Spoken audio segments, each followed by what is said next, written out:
नमस्कार दोस्तों, मेरा नाम है प्रदीप चौहान। दोस्तों, आपने एक कहावत सुनी होगी कि भैंस जब भी पूंछ उठाएगी तो गोबर ही करेगी। उसी तरह से मुझे लगता है कि जब भी संसद का सत्र होता है, खास करके बीजेपी के निशिकांत दुबे और कंगना रनौत जब भी मुंह खोलते हैं, हमेशा अपनी सरकार को या तो कटघरे में करते हैं या सरकार के लिए मुसीबत ही खड़ी करते हैं। अब उदाहरण के तौर पे किसान आंदोलन के वक्त कंगना रनौत का दिया बयान कि किराए वाली बुढ़िया जो लेडीज़ को कहा था उन्होंने, वो बयान आज भी बीजेपी को भारी पड़ रहा है। उस बयान ने पूरा रुख बदल दिया था, डेडिकेशन या डिटर्मिनेशन जिसको कहते हैं इंग्लिश में, और बढ़ा दी थी किसानों की। और कंगना रनौत आज भी अदालत में वो मुकदमा झेल रही है। अब जेनजी को लेकर भी उन्होंने एक फिर से मुंह खोला और मुंह खोल के फिर वही, जिस तरह से आप कह सकते हो कि गोबर ही किया है। लेकिन उससे पहले एक दूसरे सांसद की बात करना ज़रूरी है, जिनका नाम है निशिकांत दुबे। देखिए, अब निशिकांत दुबे को एक ही काम दे रखा है, वो है गांधी परिवार को निशाना बनाना। राहुल गांधी के लेकर और उनके परिवार को लेकर हर वक्त जब भी संसद सत्र हो, उन्हीं पर टारगेट रखना है।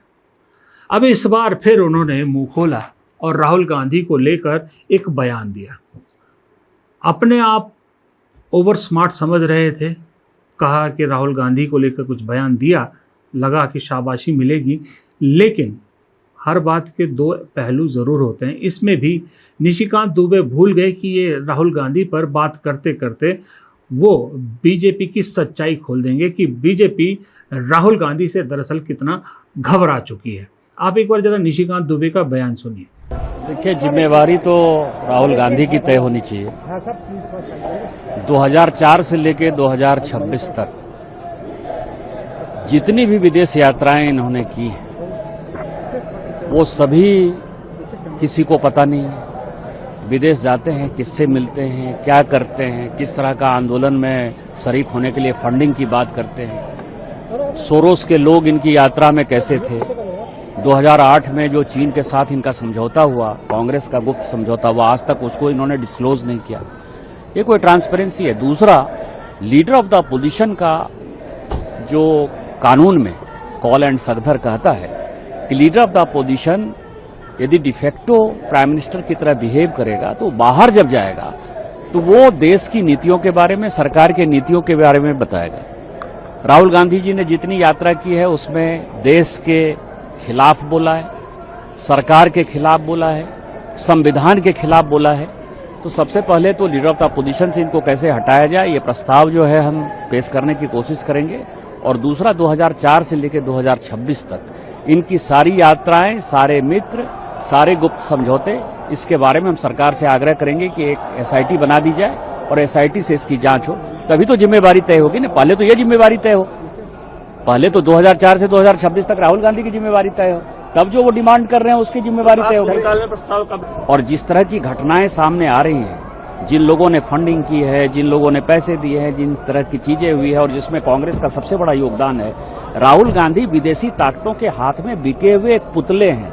ये राहुल गांधी थोड़े हैं, ये पुतला है जो विदेशी शक्तियों का एक शरीर में है कि राहुल गांधी है, गांधी परिवार है, इसलिए इसकी इतनी हैसियत। प्रधानमंत्री को लेकर दो चीजें हैं इसमें, लेकिन इंपॉर्टेंट चीज ये है कि निशिकांत दुबे कह रहे हैं कि सबसे पहले लीडर ऑफ ऑपोजिशन पद से राहुल गांधी को हटाए जाने पर विचार किया जाना चाहिए।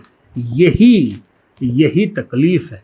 कांग्रेस इसी बात को तो कह रही है, विपक्ष इसी बात को कहता है कि राहुल गांधी से सबसे बड़ी तकलीफ यही है कि वो जब से लीडर ऑफ अपोजिशन बने हैं, सरकार की नाक में दम कर दिया है। बीजेपी ने कभी अभी तक ये तो नहीं कहा था कि उन्हें लीडर ऑफ अपोजिशन से हटाना चाहिए, लेकिन निशिकांत दुबे के मुंह से सच्चाई निकल ही गई।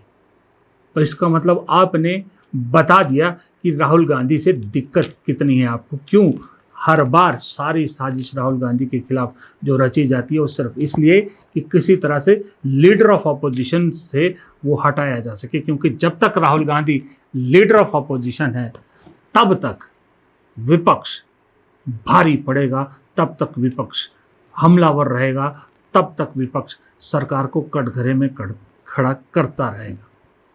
दूसरा, इसी बात में फिर वो एक पुरानी वाली बात कहेगी। वो कह रहे हैं कि 2004 से 26 तक राहुल गांधी की यात्राओं की जांच होनी चाहिए, कहाँ गए, किससे मिले, कहाँ से फंडिंग लगा, किसी को नहीं पता। अरे फिर आप अपनी ही सरकार को फिर कटघरे में खड़े कर रहे हैं।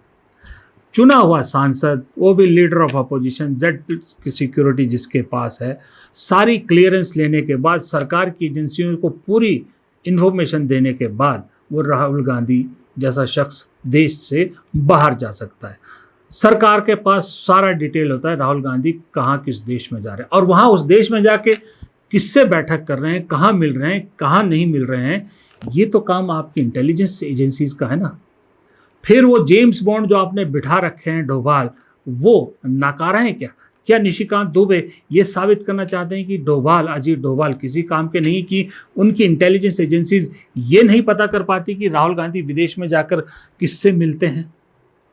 अगर राहुल गांधी जो सरकार का दुश्मन नंबर 1 है, जो देश का लीडर ऑफ अपोजिशन है, जिसको डिफैक्टो प्राइम मिनिस्टर खुद निशिकांत दुबे ने कहा है, अगर उनके वेयर अबाउट्स और उनकी मीटिंग का पता इंटेलिजेंस एजेंसीज नहीं लगा पा रही, तो इंटेलिजेंस एजेंसीज भी आपकी फेल है, आपका चीफ भी फेल है, आपकी सरकार भी फेल है।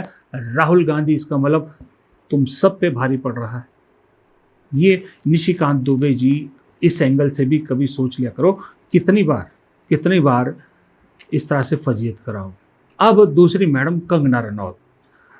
अब कंगना रनौत ने जो जेनजी प्रोटेस्ट है उसके बारे में बहुत कुछ कहा, बहुत कुछ अनाप शनाप कहा। एक शब्द उन्होंने जेनजी के लिए इस्तेमाल किया।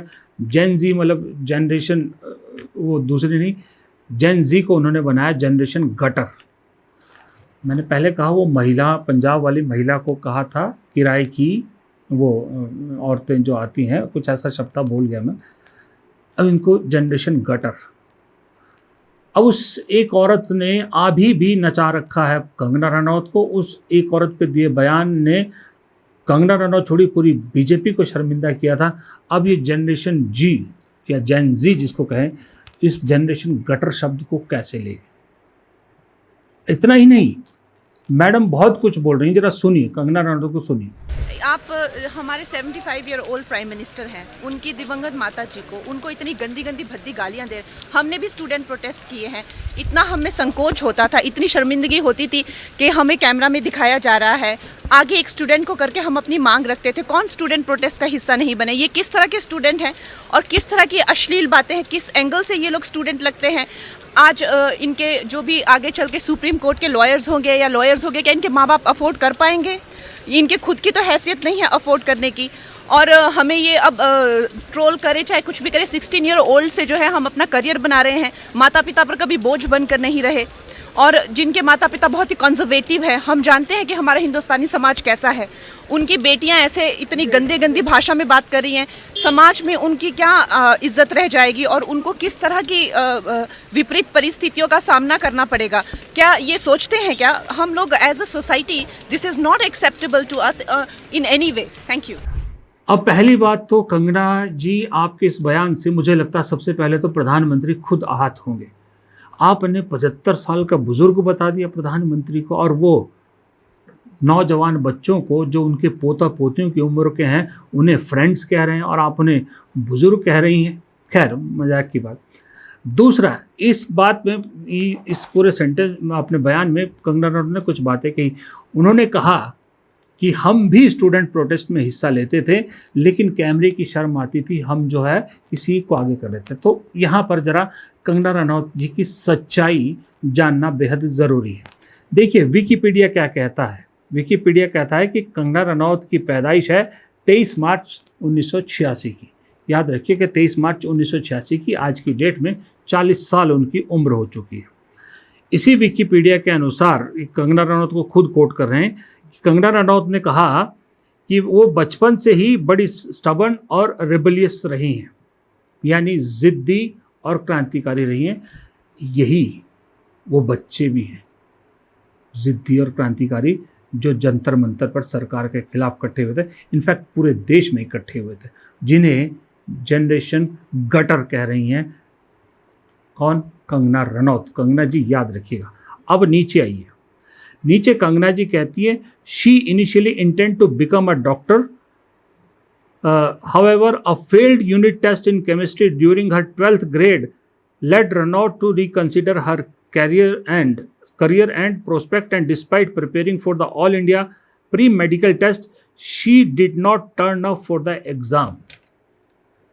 अरे जिसने PMT दिया ही नहीं, जिसने 12th पास की ही नहीं, वो क्या जाने नीट पेपर लीक के दर्द को, वो क्या जाने उन बच्चों के दर्द को जो खड़े सड़क पे उतरे थे सरकार के खिलाफ, और उन्हें जनरेशन गटर कह रही है वो जो खुद टेस्ट तक नहीं दे पाई, वो उन बच्चों के दर्द का मजाक उड़ा रही है।